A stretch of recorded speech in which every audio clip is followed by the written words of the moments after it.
the first point when considering the next general election is that we probably shouldn't, or rather the Tories probably shouldn't, count their chickens before they're hatched. I think there is a real consensus amongst all the political commentators that Labour's are going to lose the next election. They're going to lose their majority. There is, however, far from consensus as to whether or not the Tories are likely to win an outright majority. And the difference between the two could have very substantial implications for the impact of the general election and the next Parliament on our industry. Just to take a little bit of a historic look, in all but two general elections since 1970, the lead opposition party has actually, their vote has actually fallen between in the last 12 months of a Parliament, between what would be likely, in this case, May this year and May next year when the general election takes place. In all but one general election since 1970, the governing party has seen its share of the vote rise, often not very substantially, but at least rise to a certain extent. And in all but two general elections, the third party, Liberals, Alliance, Liberal Democrats, have seen their vote rise during the campaign itself. Now, if you take that as likely to happen at the next election, that means statistically there is then a very good chance that we're going to see a hung Parliament. The Tories need to be winning about 40% or above, in some scenarios significantly above 40% to be assured of a majority, but Labour only need to win above about 30% to eat into that majority and force a hung Parliament.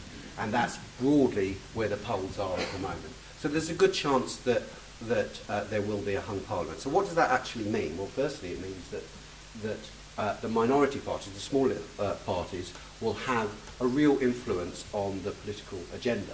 Who are those parties? Well, the Lib Dems are likely to be returned with maybe about 50 or so seats, a little down from where they are now, but still a big bloc.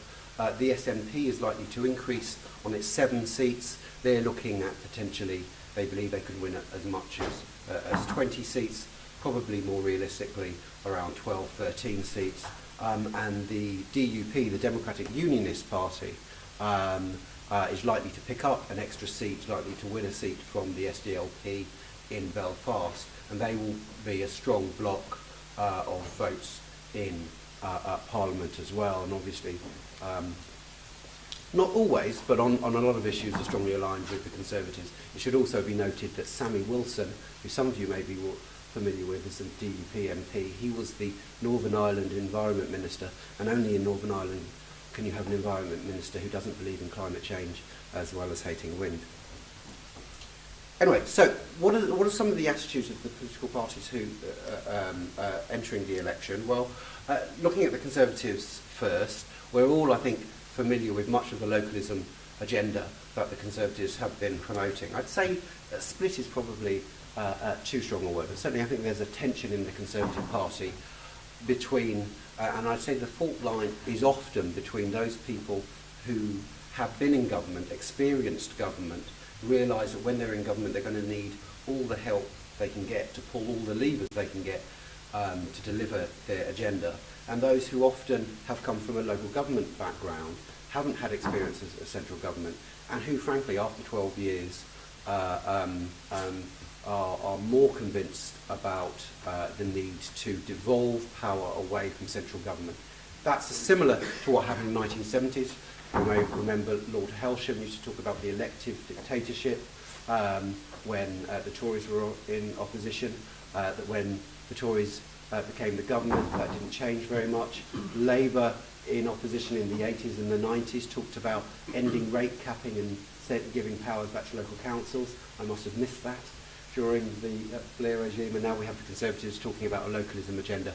And I think that it would be right to think that that some of the more, I wouldn't say extreme, but the more radical rhetoric around that may not actually be delivered in practice. Also, the Conservatives have a dislike of targets, particularly European targets, but broadly accept the 2020 renewables targets. But even if they're not wild about renewables as part of the mix in terms of that, simply on the climate change issues or as an end in themselves, the Conservatives are increasingly convinced that renewables have to play part of the mix because of energy security issues and a fear of over-dependence on gas. So there is the question as whether or not the Conservatives will, when the crunch comes, when difficult decisions come, regard renewables as just a nice to have rather than an essential. Looking at Labour, Labour, as we've heard from John Prescott this week, as we heard from David Miliband previously,